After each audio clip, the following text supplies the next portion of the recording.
Izin bertanya, orang yang banyak cobaan atau ujian itu katanya Allah sedang mengangkat derajatnya. Mohon penjelasannya Ustaz. Ustaz, maaf masih termute Ustaz. Terima kasih. Memang betul, orang yang sering mendapatkan ujian itu bukan berarti Allah benci kepada orang tersebut. Kadang bentuk kasih sayang Allah kepada hambanya ya demikian. Dengan catatan, kita itu sabar, ridho dengan takdir Allah Subhanahu wa Ta'ala. Pernah saya sampaikan dalam pertemuan-pertemuan sebelumnya, di surga itu ada inna fil jannati manazil. Sesungguhnya di dalam surga itu ada rumah-rumah yang rumahnya itu menggantung. Di surga itu ada rumah menggantung. Kemudian rumah itu eh, apa? Rumah di surga itu menggantung. Kemudian para sahabat itu tanya, loh ya Rasulullah gimana maksudnya? Kalau surga di dalam surga itu ada rumah-rumah yang menggantung. Kemudian Rasulullah menjawab, katoir seperti burung. Kemudian sahabat tanya, diperuntukkan untuk siapa mereka rumah itu Rasulullah? Di ahli balaya, bagi orang-orang yang sering menghadapi ujian dalam hidupnya. Dikasih sakit nggak sembuh-sembuh, lama nggak sembuh-sembuh. Kemudian mencari nafkah itu sulit, ya. Tapi dia tidak pernah putus asa. Ada yang punya pasangan yang menyakitkan hati setiap hari, tapi dia itu tetap sabar. Nah, itu ya, rumah itu diperuntukkan itu. Jadi, insya Allah selama kita itu ridha dengan ujian yang menimpa kita, insya Allah tempat kita mulia di sisi Allah Subhanahu wa Ta'ala. Itu bentuk kasih sayang Allah Subhanahu wa Ta'ala seperti itu. Jadi kalau kita menghadapi ujian, ilmu yang kita ilmu yang kita laksanakan adalah kesabaran. Nah, gitu Mas Adib. Baik. Oke, terima kasih Ustaz, jelas sekali penjelasan Ustaz. Baik, kita masuk ke pertanyaan berikutnya. Assalamualaikum Ustaz, semoga Allah rahmati Imam Athaillah, Ustaz Azim, sekeluarga, tim SU dan seluruh jamaah yang hadir. Amin ya rabbal alamin. Izin tanya Ustaz, saya mendidik dan menaungi anak keponakan di rumah saya. Tapi dia sangat sulit untuk patuh ke arah kebaikan-kebaikan Allah.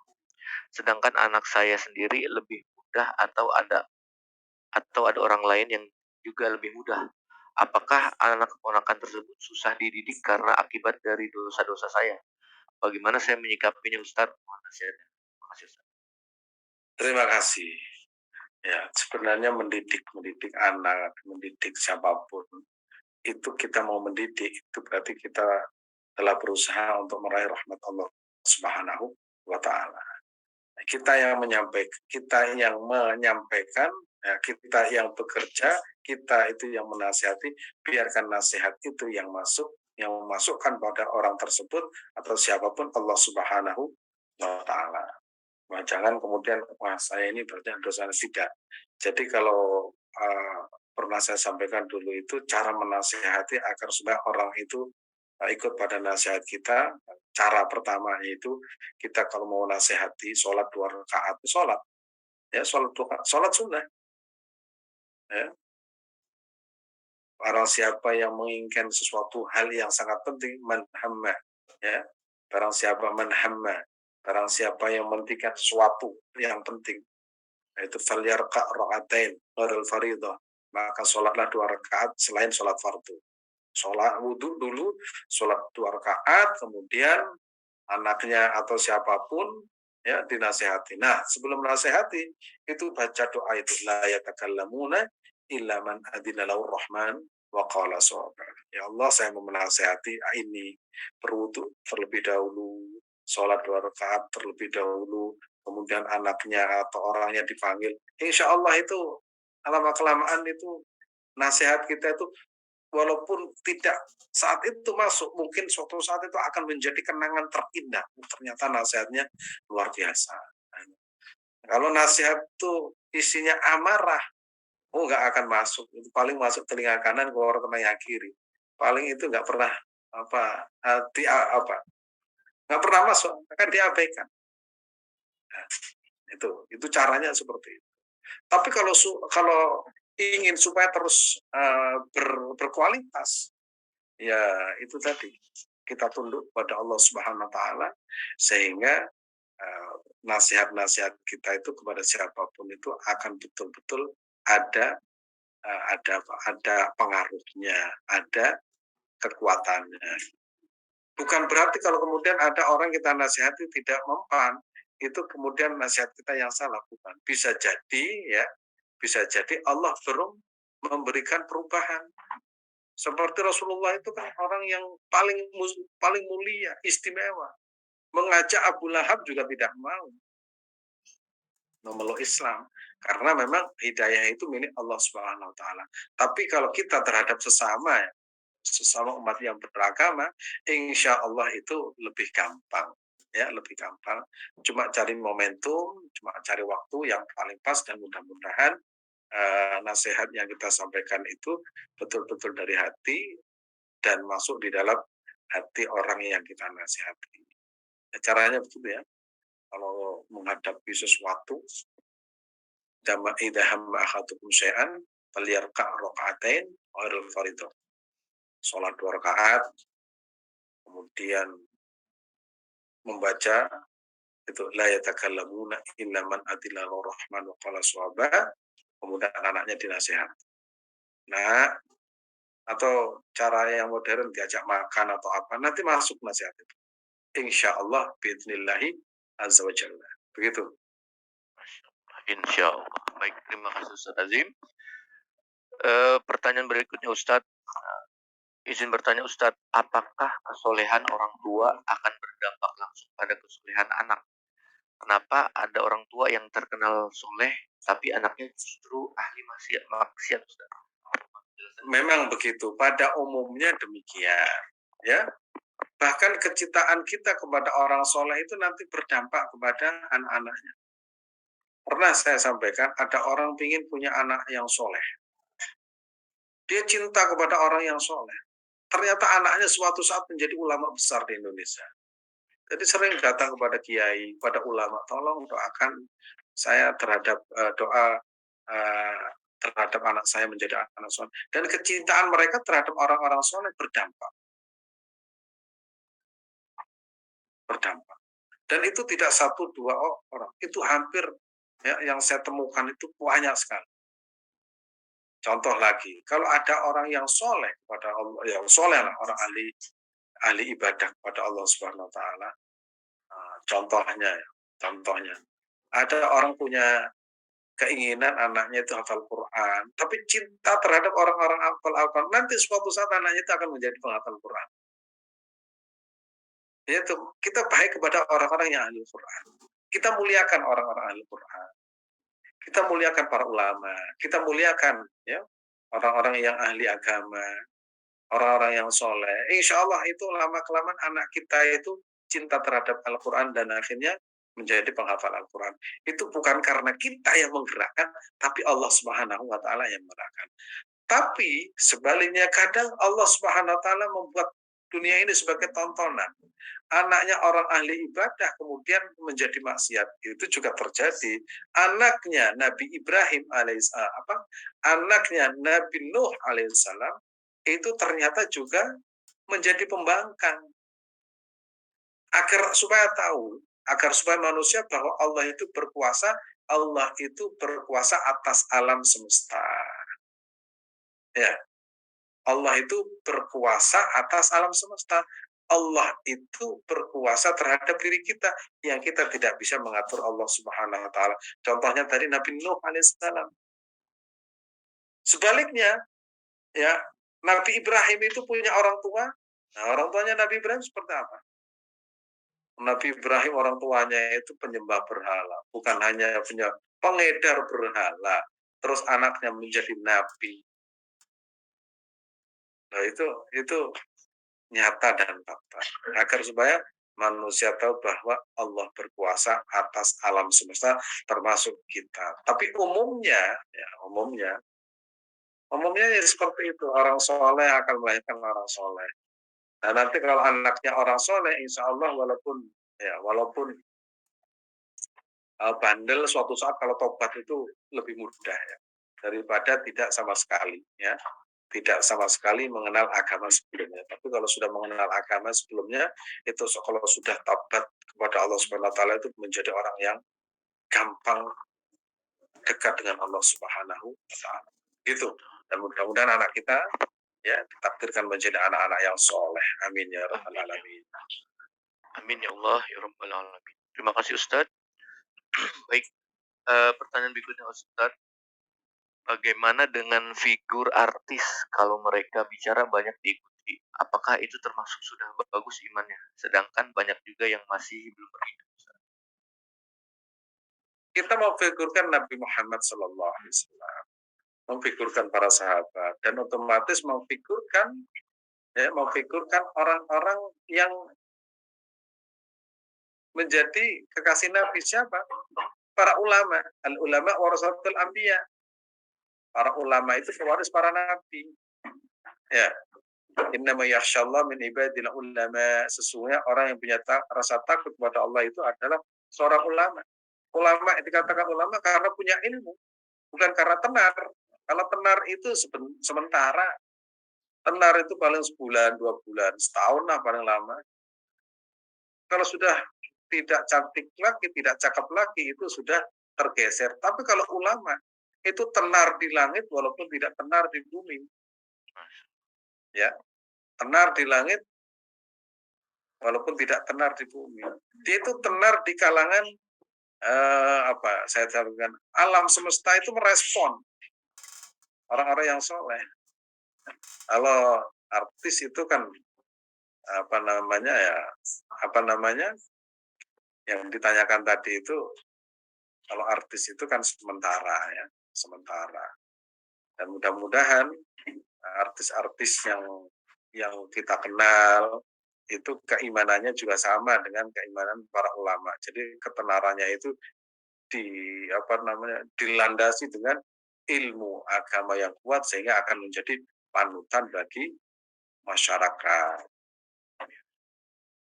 Baik. Berarti pintar-pintar kita juga ya Ustaz untuk mencari figur atau mencontoh figur. Iya. Pokoknya Rasulullah itu sudah top marka top. Baik, terima kasih Ustaz. Ustaz, pertanyaan berikutnya. Apabila kita melaksanakan umroh, dikira apa saja yang baiknya dibacakan agar doa semoga terkabul, juga dosa-dosa kita diampuni. Sholat witir baiknya dilaksanakan setelah sholat isya atau setelah tahajud. Ada 2 pertanyaan. Terima kasih. Kita umroh saja itu sudah nikmat. Maka tidak ada kenikmatan lagi yang kita minta. Nah, karena kita itu merasakan nikmat bisa datang ke tanah suci Mekah, maka banyaklah mengingat zat yang memberikan nikmat. Nah, bagaimana cara mewujudkan nikmat, mewujudkan rasa nikmat, mewujudkan rasa syukur pada zat yang memberikan nikmat? Tentu saja kalau di Mekah itu banyak tawaf, ya, tawaf sunnah, setelah tawaf sholat 2 rakaat, ya, kalau malam bangun, kalau ada fakir miskin itu dikasih apa yang kita miliki pada mereka. Saya dulu itu punya kegiatan dan saya meniru orang. Itu dulu ya, kalau sekarang mungkin nggak bisa. Di Mekah itu kalau kita tawaf itu kan banyak orang fakir miskin dulu, tapi kalau sekarang kemudian ada orang itu memegang uang 5 real. Kemudian 5 real itu tiba-tiba ada orang menyalami orang yang fakir miskin itu. Dulu kan ada orang yang tawaf dalam kondisi merangkak, ada yang anaknya kecil-kecil 3 itu gendong atau 2 orang itu ketika tawaf itu kadang tangannya dipegang ternyata ada salam yang nempel di tangan itu. Ada 5 real. Saya pun niru-niru itu. Niru-niru yang bagus kan sedekah dengan cara yang tidak diketahui. Ternyata suatu saat saya juga mendapatkan hal yang sama. Tiba-tiba ada orang Arab megang tangan saya lihat ada 50 real. Terus saya diundang, ayo ya ke kamar saya. Oh ternyata kegiatan-kegiatan orang-orang yang sedang tawaf itu seperti itu. Jadi ibadah yang tidak terlihat orang lain.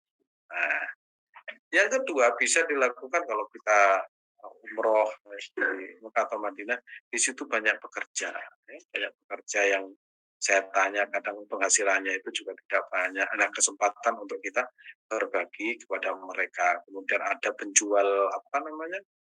Penjual makanan merpati di pinggir-pinggir jalan itu menawarkan ya kita beli, tapi jangan tertipu ya. Ya jangan tertipu. Pokoknya hati-hati dan waspada.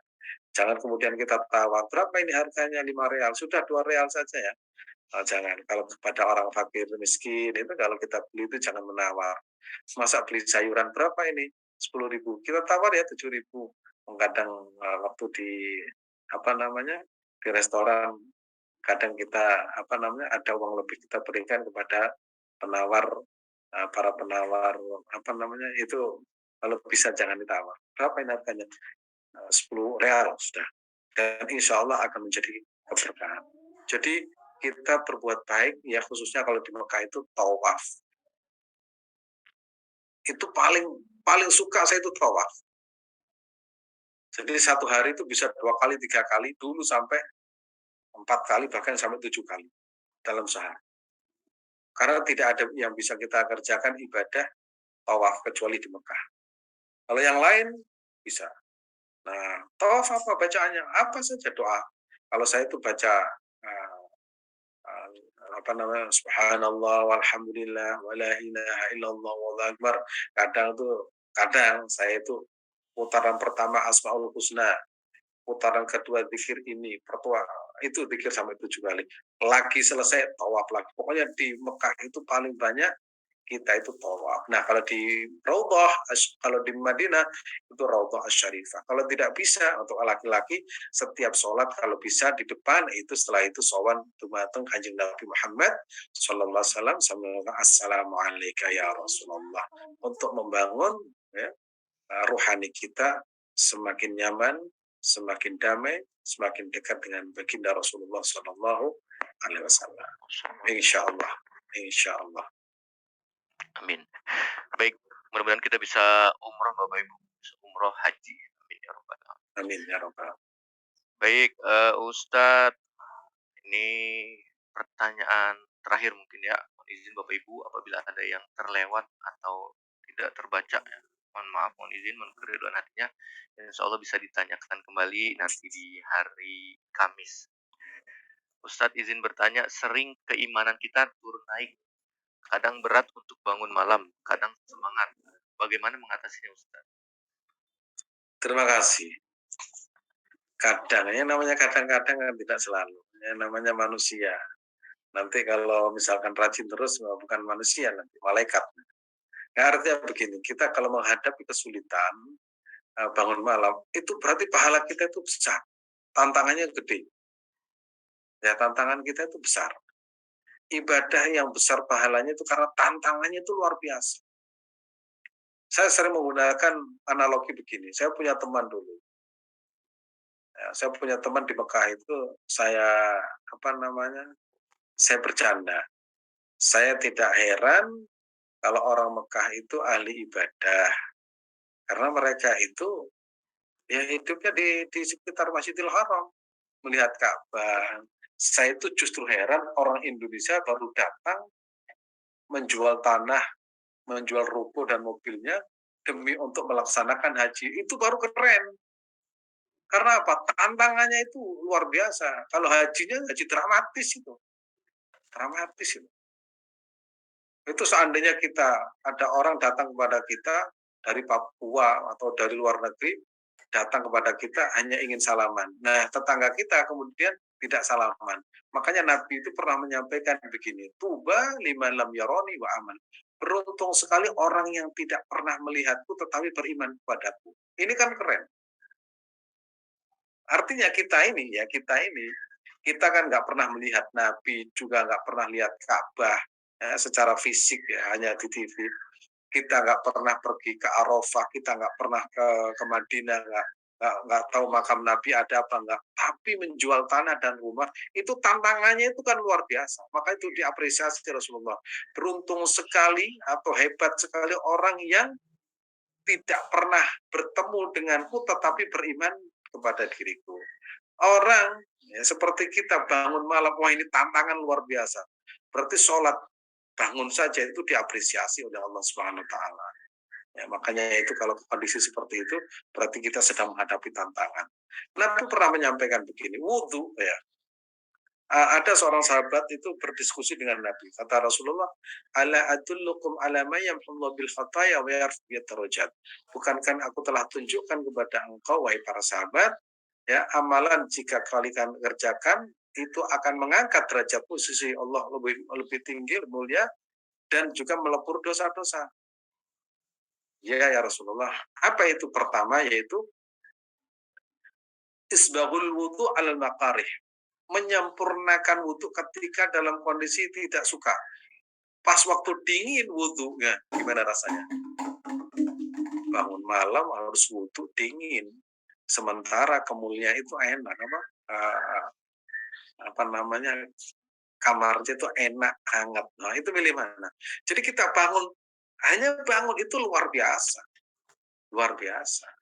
Sehingga kalau kita menghadapi kondisi seperti itu, pas saya bangun, wah ini tantangan.